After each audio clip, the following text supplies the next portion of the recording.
Hi guys, welcome back to power to mind. आज हम बात करेंगे कैसे योग और मेडिटेशन हमारे माइंड को बिल्ड करने के लिए या उसको पावरफुल बनाने के लिए अपना योगदान देते हैं। तो फर्स्ट हम बात करेंगे योग और मेडिटेशन होते क्या है।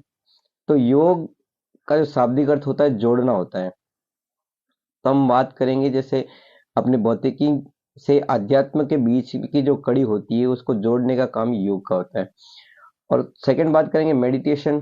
तो मेडिटेशन या ध्यान एक मानसिक व्यायाम है जिसमें हम रिलैक्सेशन, फोकस या जागरूकता शामिल होती है। तब हम बात करेंगे मेडिटेशन करने से फायदे क्या होता है। तो जैसे हम शारीरिक व्यायाम करते हैं अपने शरीर के लिए, वैसे के वैसे मेडिटेशन एक व्यायाम है अपने ब्रेन के लिए या माइंड के लिए, जिसमें कोई व्यक्ति एक तकनीक का उपयोग करके जैसे माइंडफुलनेस हो गया, जैन मेडिटेशन हो गया या कोई कुंडलिनी मेडिटेशन हो गया, तो उस टेक्निक से किसी विशेष वस्तु या विचार को लेकर जो मेडिटेशन या ध्यान करते हैं, तो उससे हमें किसी का अभ्यास करने में फायदा हो जाता है या किसी चीज को गहनता से समझने में हो जाता है, फायदा होता है, या मानसिक रूप से उस चीज को स्पष्टता समझ सकते हैं या भावनात्मक रूप से हम शांति प्राप्त कर सकते हैं। आफ्टर ऑल मेडिटेशन होता कितने टाइप का है। तो मेडिटेशन 5 टाइप का होता है। फर्स्ट जैन मेडिटेशन, माइंडफुलनेस, आध्यात्मिक, कुंडलिनी, मंत्र मेडिटेशन। तो हम अलग-अलग मेडिटेशन के बारे में बात करेंगे कैसे-कैसे होता है। तो जैन मेडिटेशन होता है। जैन मेडिटेशन वास्तव में बात करें तो ये एक मंत्रों के साथ या कुछ इसके अलग-अलग स्टेप्स होते हैं, उस तरीके से किया जाता है। इसमें थोड़ा-सा हमें हाई लेवल का होना ज़रूरी है, जैसे ब्रह्मचर्य का होना ज़रूरी है या इस गाइडलाइंस के अंडर हमें काम करना ज़रूरी है। सेकंड आता है माइंडफुलनेस। इस मेडिटेशन का अभ्यास आप हम खुद कर सकते हैं, घर पे कर सकते हैं। इसके अभ्यास के दौरान हम अपने आसपास की जो गतिविधियां हैं उनके ऊपर कंट्रोल कर सकते हैं या उस उसके माध्यम से हम उस चीज के ऊपर ध्यान लगाकर उस इन्वायरमेंट को समझ सकते हैं। नेक्स्ट आता है आध्यात्मिक मेडिटेशन।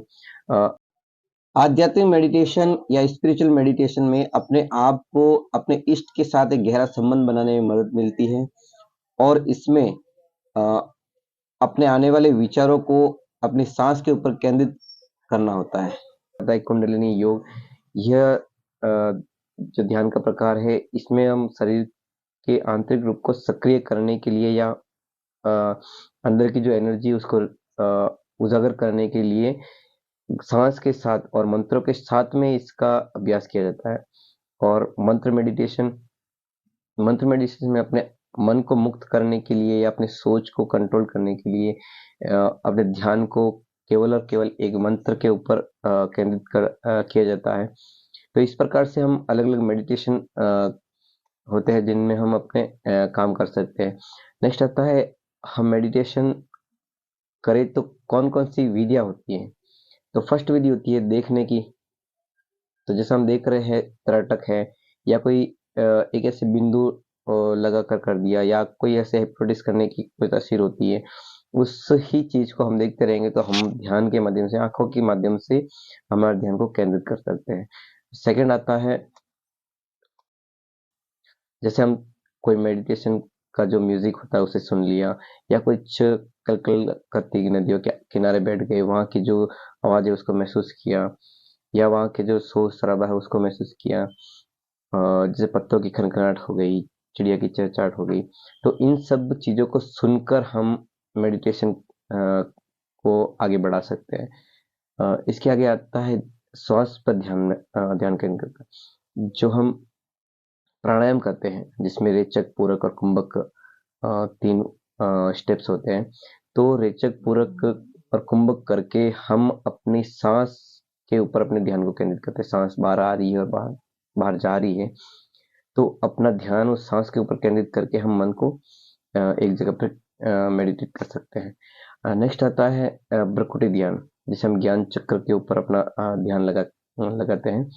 तो अपने पूरे ध्यान को अपने ज्ञान चक्र के ऊपर केंद्रित करके उसमें कुछ न कुछ जैसे कोई जोत हो गई या कुछ कोई बिंदु हो गया, तो उस बिंदु या ज्योत को अपने ज्ञान चक्र के बीच में इमेजिन करना और उसी चीज के ऊपर ध्यान रखना, ये ब्रह्मकुटी ध्यान होता है। ये बहुत अलग लेवल की जो ध्यान होता है, इसमें हम अपने दिमाग को या अपने ब्रेन को पूरा कंट्रोल कर सकते हैं, अपने माइंड को पूरा कंट्रोल कर सकते हैं। नेक्स्ट वीडियो हम बात करेंगे कैसे योग से हमारे शारीरिक जीवन को भी सुदृढ़ बना सकते हैं, क्योंकि शारीरिक अगर हमारा शरीर सुदृढ़ रहा तो ही हमारा माइंड सुदृढ़ हो पाएगा। तो मिलते हैं अगले वीडियो में और शरीर की अलग अलग योग क्रियाओं के बारे में बताएंगे। धन्यवाद।